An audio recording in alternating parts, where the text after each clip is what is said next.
While scrolling through YouTube, I spotted a few random videos that caught my eye. Of course, my wandering brain couldn't resist clicking on the picture, and so I was reintroduced to Barnyard, something which I hadn't even viewed a single clip from since I was, I don't know, maybe 9 years old. I vaguely remembered anything from the show. The only thing that really stuck in my brain was the design of the characters. Horrifying. I mean, literally, look at the animation. This is embarrassing. It's terrible. So, yeah, I watched some clips on YouTube, and it awakened a sleeping demon critic inside of me that was just burning to get out and grab onto some fresh meat. These clips were beyond stupid. They made me question my sanity. And the worst part is that the show is birthed out of a movie. I always thought that the show came first, and that the show was so successful that they decided to make a movie out of it. But no, the movie came first and was just a huge failure. But for whatever odd reason, it spawned a show that lasted for 4 years. 4 years! The existence of this movie empowered me to watch it and to start a new series of videos.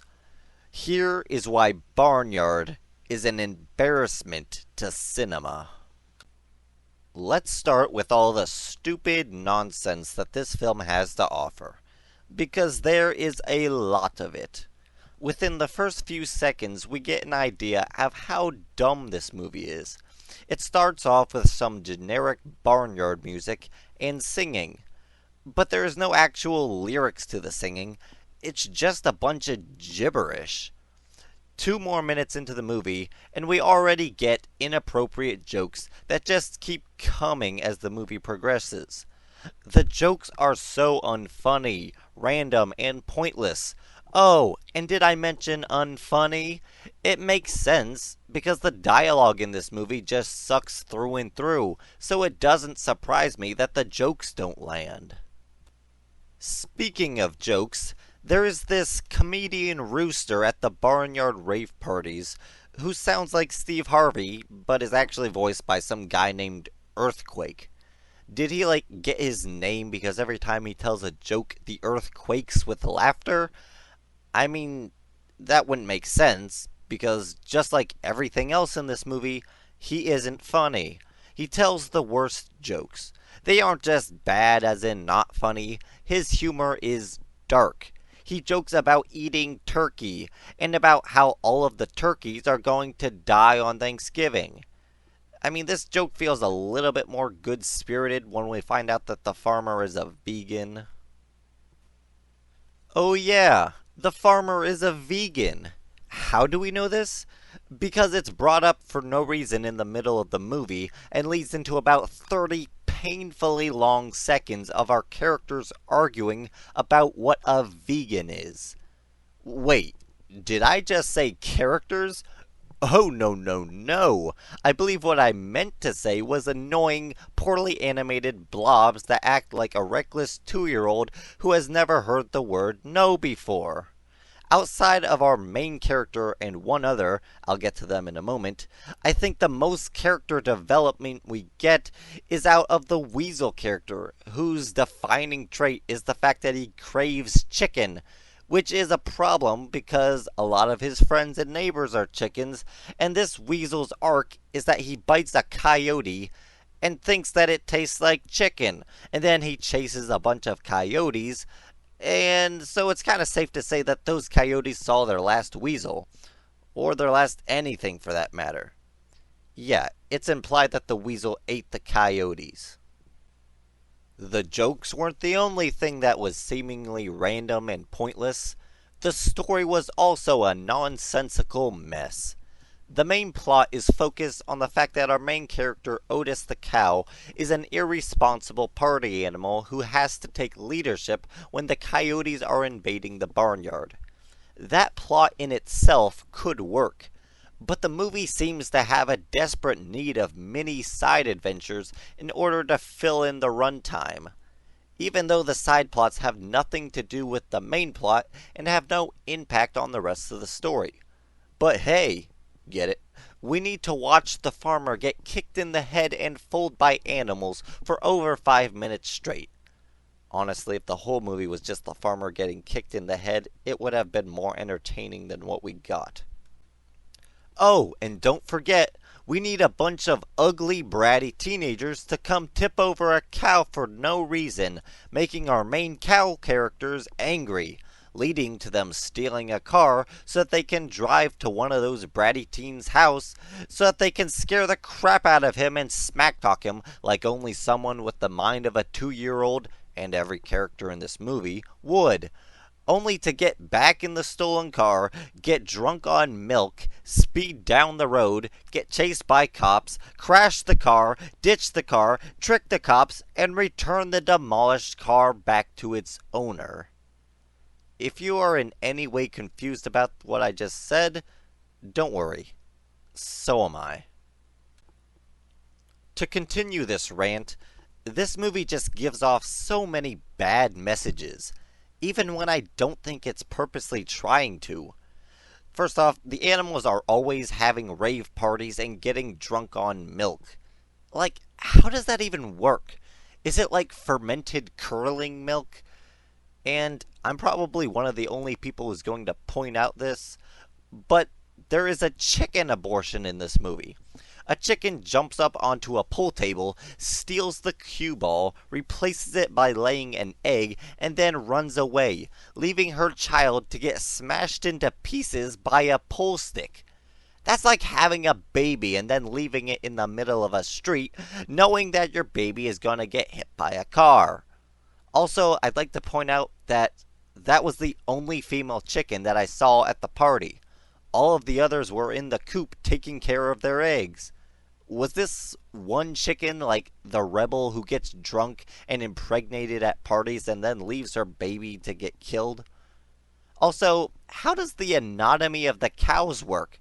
Why do the male cows have udders and no horns? Are all of the male cows secretly transgender female cows? I mean, it's the only thing that makes sense. Ben even says to Otis, "I used to sit out here with your sister." To which Otis replies, "I don't have a sister." And Ben says back to him, "Oh yeah, that was you, wasn't it?" What? What the flip does that mean?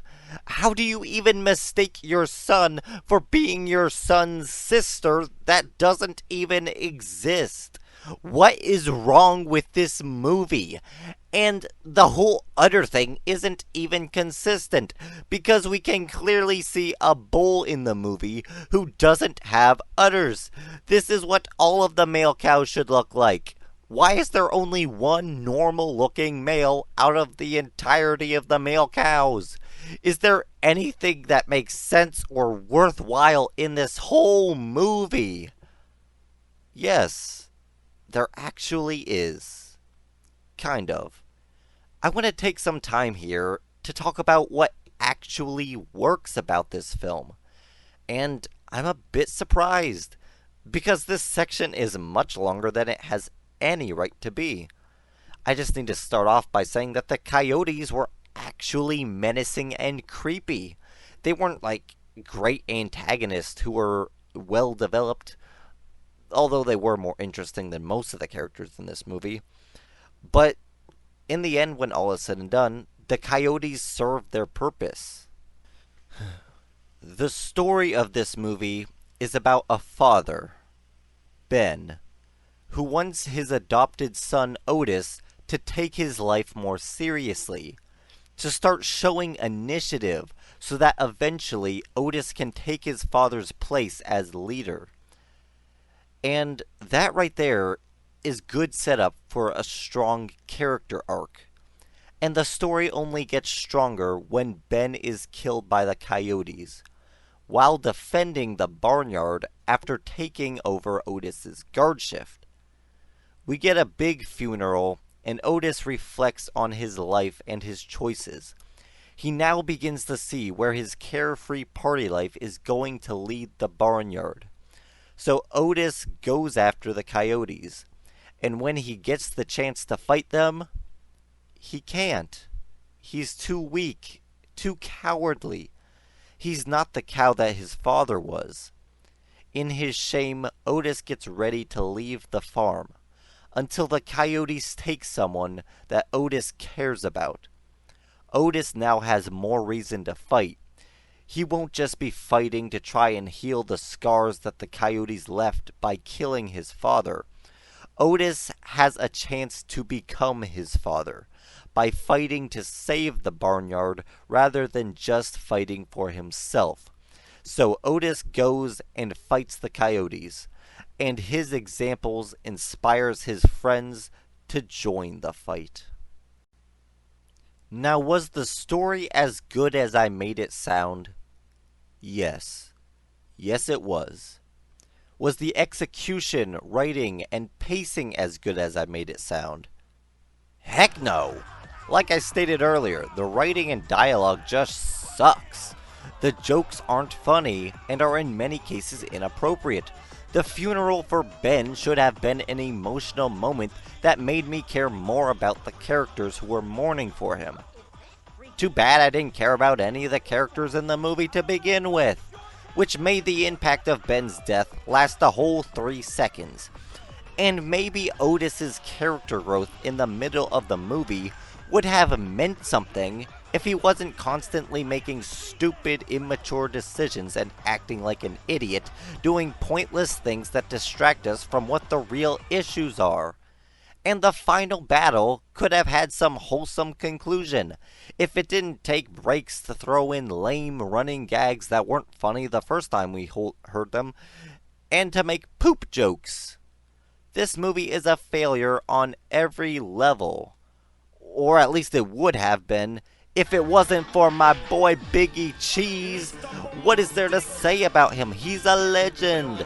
He single-handedly saved this movie. Okay, but in all seriously though, if the majority of this movie consisted of Biggie Cheese rapping while the farmer got kicked in the head by the donkey guy, I might have considered this movie a misunderstood masterpiece. Okay, yeah, no. Can you see how much this movie is messing with my brain functions? This movie is a failure on every level, which is only made worse by the fact that the outline for the story was actually good, with a lot of potential.